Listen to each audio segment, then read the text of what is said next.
Salah satu wilayah terdampak yang cukup parah kali ini adalah Desa Curah Koboan, salah satu desa yang berada paling dekat dengan Gunung Semeru. Kami terus bergerak menuju persimpangan Curah Koboan. Kali ini kami bersama tim Badan Penanggulangan Bencana Daerah atau BPBD Lumajang yang masih terus memastikan keselamatan warga dan mengamankan wilayah-wilayah terdampak erupsi Gunung Semeru. Sejauh mata memandang, yang tampak hanyalah bekas-bekas bangunan yang tertimbun material-material vulkanik. Ini terparah ya Pak kalau nggak salah ya? Ya, untuk yang 2002 material APG yang paling parah di Dusun Kajar Kuning ini. Ini zona merah, jadi kebijakan pemerintah seluruh penyintas yang ada di Dusun Kajar Kuning dan beserta dusun-dusun lainnya di 2 desa yang masuk zona merah itu harus kita relokasi. Di sini tidak boleh lagi menjadi pemukiman atau hunian. Tetapi kalau masyarakat beraktivitas untuk mencari nafkah masih diperbolehkan. Di depan mobil ini lahannya kosong gitu ya Pak ya? Ya. Ini seharusnya tadinya?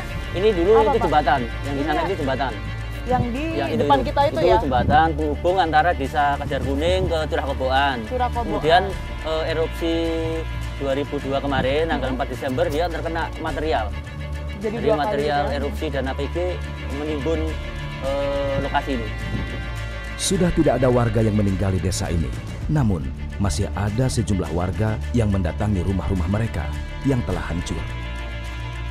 Pak Patria, ini kalau misalnya sewaktu-waktu ada mungkin peringatan gitu ya, disampaikannya seperti apa Pak? Jadi gini, jalur ini sementara sambil menunggu Geladak Perak selesai dibangun, yang sempat terputus dan bisa dipergunakan, akses ini kita buka tutup kondisional. Kondisional yang kita maksud adalah apabila nanti aktivitas di atas Semeru cuaca ekstrim tidak memungkinkan, kemudian ada potensi banjir, akses ini kita tutup. Untuk sementara waktu, jalan di desa inilah yang menghubungkan antara Kabupaten Lumajang dengan Kabupaten Malang. Akibat jalan utama yang masih terputus di sekitar jembatan Geladak Perak, tak heran jika masih cukup banyak kendaraan yang melintas. Pak Patria, ini kan sudah masuk zona merah ya Pak ya? Artinya sebenarnya ini yang dimaksud warga ini harus direlokasi permanen tuh di area ini? Iya, betul. Jadi BVMBG pada tanggal 31 Desember 2021 itu kan mengeluarkan peta kawasan rawan bencana. Nah, peta kawasan rawan bencana itu dari 2 desa itu ada 7 dusun. Jadi, termasuk di Curah Koboan dan Kajar Kuning ini sebagian besar masuk zona merah.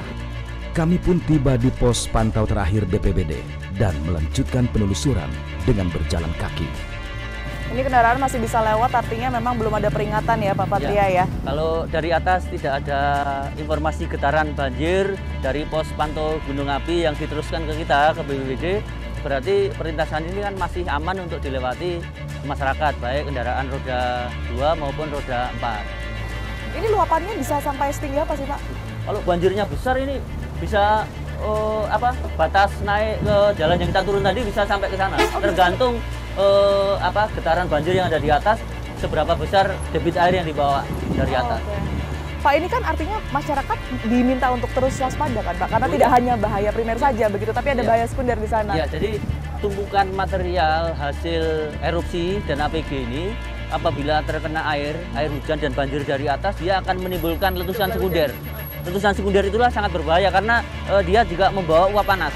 Nah, itu yang masyarakat kita harus waspada tentang bahaya-bahaya sekunder yang ditimbulkan dari letusan itu. Oke. Kalau untuk sekarang ini ancamannya seberapa besar Pak kalau dilihat BPBD? Kalau sekarang ancamannya, ya. Jadi yang pertama ancaman itu kan banjir lahar, baik lahar dingin maupun lahar panas. Yang kedua adalah letusan sekunder. Nah, untuk itu kita menghimbau di zona-zona yang rawan bahaya seperti ini dijaga oleh petugas. Kemudian informasi update itu selalu kita berikan baik melalui jejaring maupun melalui medsos dan melalui radio telekomunikasi. Masih cukup banyak kendaraan yang melintas di jalan ini. Bahkan ada satu kendaraan yang sempat kesulitan menanjak dan akhirnya harus mundur.